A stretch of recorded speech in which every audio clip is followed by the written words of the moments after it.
There's gotta be some freaky beast here somewhere. Is there any brilliant beast?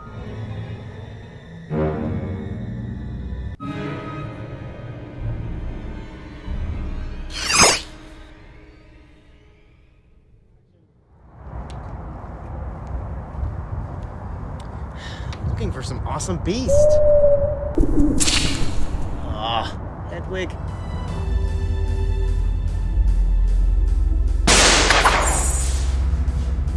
I can hear something.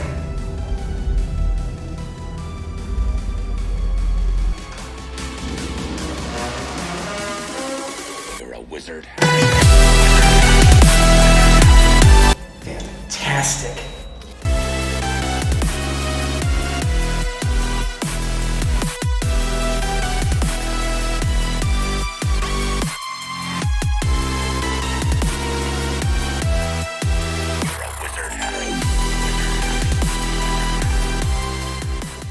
What is going on, everybody? Welcome to Tavern Talk. I am Philip, and joining me this week is Paige Murphy. She is a filmmaker, producer, just freelance artist, very involved in the local film community for sure. But thank you, Paige, for being here. I really appreciate it. Thanks for having me. Yeah, we are here to...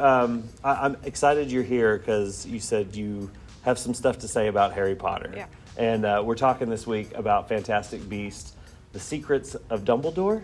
And so as I guess kind of a jumping off point here, we should kind of give our context as to where we come at the Harry Potter, the Wizarding World franchise from. And I think we might come at it from something of a similar place just based on the discussions we've had.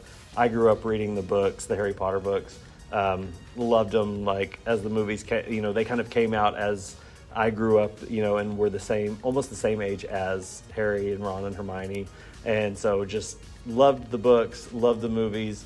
And then this new franchise has been a little interesting because I don't know if it's just that, we all have kind of our hero's journey that we grow up with, and Harry Potter was kind of our generations. And then so that we saw everything that it did, first in that series. And this is kind of just feels like a rehash but by going back in time. So I don't know. There's just something, not to be corny, but like the magic hasn't felt like it's been there. What an idiot. As much in this series. But what about you? Where are you coming at?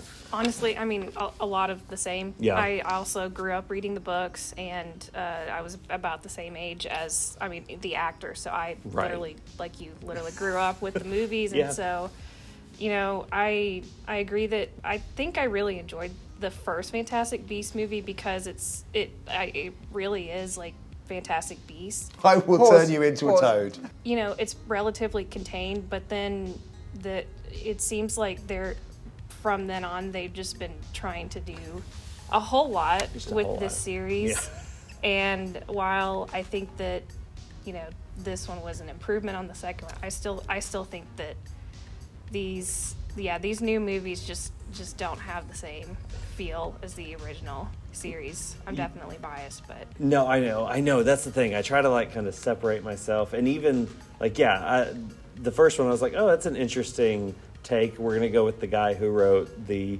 one of the textbooks and focus in on him. And I don't know how you're gonna make another franchise out of just this character, but obviously we've gone back and they've created this whole thing with Grindelwald and his relationship to Dumbledore and kind of tied in Dumbledore in this. The subtitle of this movie is The Secrets of Dumbledore. I'm not even sure what secrets they were necessarily referencing in the title. And I guess that might be a good place to start with this movie. Crimes of Grindelwald was kind of a convoluted mess of a movie. This one I felt like was a little more streamlined, a little more straightforward. But what did you think of Secrets of Dumbledore just, in general? like I said, I do think it was an improvement on the second one for sure. I like that they were not trying to do as much with the story this time as they were with the second one, but I still think, one, there were parts of it that still felt like unnecessarily convoluted, and I just, honestly, I was just a little bit bored. Yeah. For a lot of it. I think that it's like you said, they didn't really tell us much more than what we already knew, and there are some thoughts I have about the Dumbledore and Grindelwald relationship. If you want to do a spoiler alert, let's do a spoiler alert and talk about that a little bit, because we were talking a little bit before, and then I meant to kind of refresh my memory, watch the first 2 Fantastic Beasts movies before coming into this. But I don't know if it was just kind of a lack of enthusiasm, or I don't know. I just didn't have that push to rewatch them, and I should have. So I kind of came into this not remembering all the details leading up to it. But what did you want to say about that? Well, about their relationship specifically, I do appreciate that they finally confirmed that they were in love, because they like kind of, I feel like, danced around it. They very nearly touched on it last movie, but that was one thing I thought was cool. But I still think that it's almost like they're trying to do like 2 different storylines within this universe, and that's like the Dumbledore story, Grindelwald storyline, and then the Fantastic Beasts storyline, and they're it's just forced. But with this movie, with finally talking about Credence's backstory, and they did resolve that issue of, they made it seem like he was Dumbledore's brother in the last movie, which I know that would have changed up the timeline, and so the explanation I do remember the explanation they came up with here made a lot more sense, but I don't think they did a lot with it. Right. Yeah, well, and the whole time this was playing, so we have a lot of time in Hogsmeade with Albus Dumbledore and his brother Aberforth, yeah. And then, of course, there's the story with their sister. And I remember, like, there being a whole lot of backstory around that in Half-Blood Prince. And kind of just... And I kept, like, trying to remember what exactly that story was, how it lined up with this. And I'm sure someone will inform me of that or correct me on it. I mean, it was the way that Dumbledore tells it to Newt. It's like, that's pretty much verbatim how it's described in the books. Okay. So the only thing new that's either confirmed or revealed as far as Dumbledore is the fact that they've confirmed that he was in love with Grindelwald and that Aberforth has a son. Okay.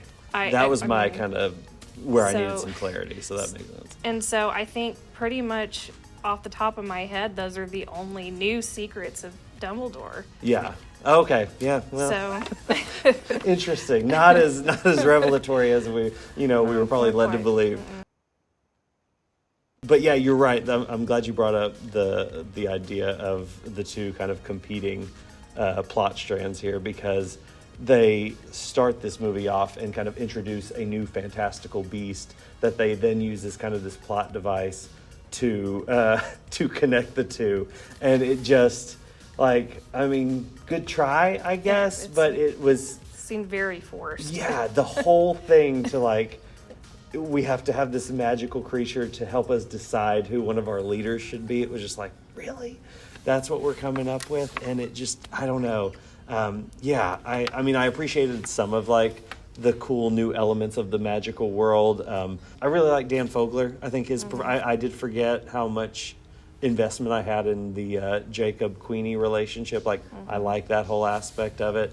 I've actually kind of become more endeared to Eddie Redmayne's performance over the last couple of movies. At first, I was kind of like, I don't know if it was just because I was, run hot and cold on Eddie Redmayne himself, just depending on what movie he's in, what performance he's given. But I don't know. This movie kind of was like, it's got that little bit of comfort factor to it now that we're 3 movies in. But the thing is they stop, being so secretive and kind of let go of all the foreshadowing they're doing around Ezra Miller's character, around Dumbledore and Grindelwald and all that stuff, and they do just kind of give it to us straight and give us a, like I said, a more streamlined story about good guys taking on the bad guys and everything. But then it ends in a way that there's obviously supposed to be a couple more of these, and I just don't know what you do from here that's not repeating the same beats this movie hit.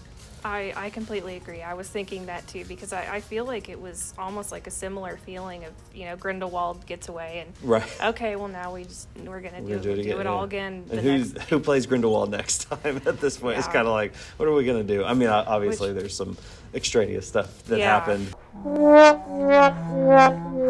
But still, it's kind of like, that's what you do now. And, you know, I'm glad you brought that up because, I do think, personal issues aside, like, I think that as versatile and talented as Johnny Depp is, I think that someone like Mads Mikkelsen makes way more sense in this role.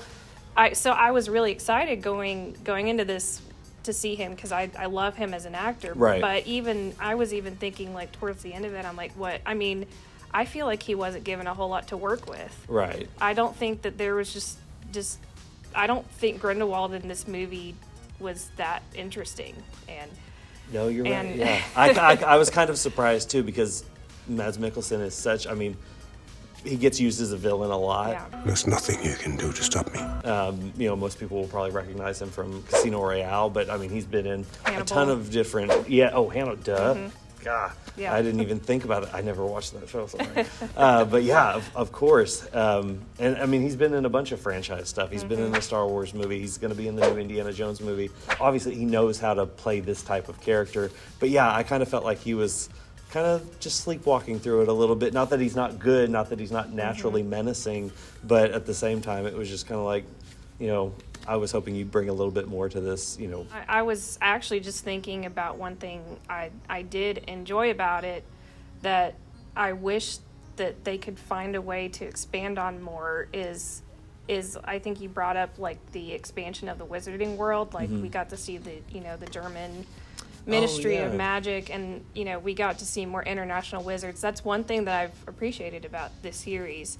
And so I think it ties back to them trying to do too many things with this one series. Right. Like, I just felt like I got glimpses of what could be really good movies or TV shows. Like, kind of, like, maybe similar to what's happening with the Marvel Universe or Star Wars. You get, like, TV shows or whatever. I just think that them trying to do all of these things within the Fantastic Beasts, like, under the Fantastic Beasts umbrella, it just doesn't make sense, and it's very forced and convoluted, and so right. They shouldn't have limited themselves to this one label of the Fantastic Beasts series and maybe just made a few one-offs instead of trying to recreate the franchise magic like they did the first time around. Yeah. Or they could have even used the Fantastic Beasts series at like his own thing to expand the universe and globetrot like Indiana Jones style.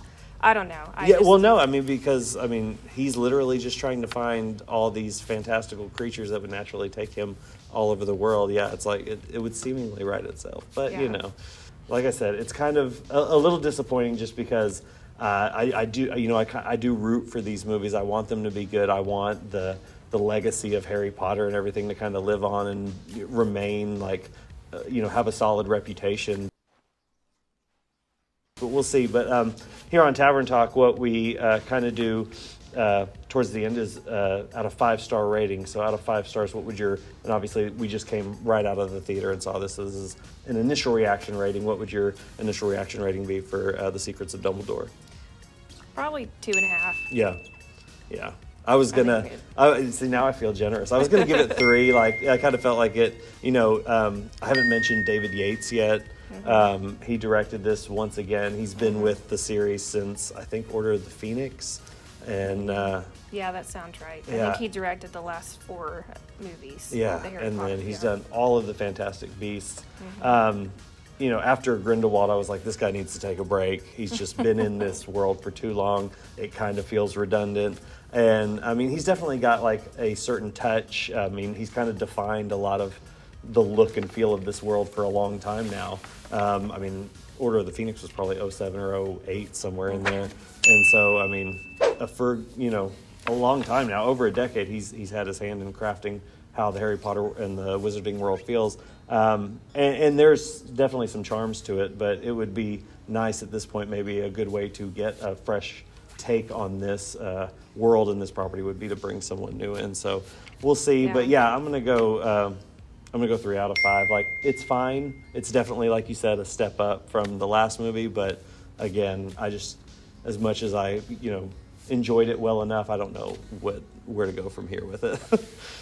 Yeah, I think my expectations were not super high because of the last one and because of all the reasons that we've talked about. So I think I was it was about maybe what I expected. I think I expected it to be better, but ultimately it was not super impressive. Could have been, at least 30 minutes shorter. Yeah. And it was ultimately like, almost like just why did this get made? It's not very good, is it? Not even in a horrible way, just yeah, like why? This money definitely could have been spent on something. Go for the more useful, go for the HBO Max Harry Potter series instead of this. Yeah. Yeah, exactly. That's great. Well, well, thank you so much for stopping by, for doing this, for watching the movie with us and everything. I really appreciate you taking the time to do this. Of course. And thank you guys for watching. If you haven't already, hit the subscribe button, hit the notification bell, hit the like button, all that good stuff that helps us, get more views and get more traffic on the channel. I want to say thank you to the Movie Tavern as well for letting us see the movies here, shoot the show in their theaters. But yeah. That's it for this week. We'll see you guys next time. Peace.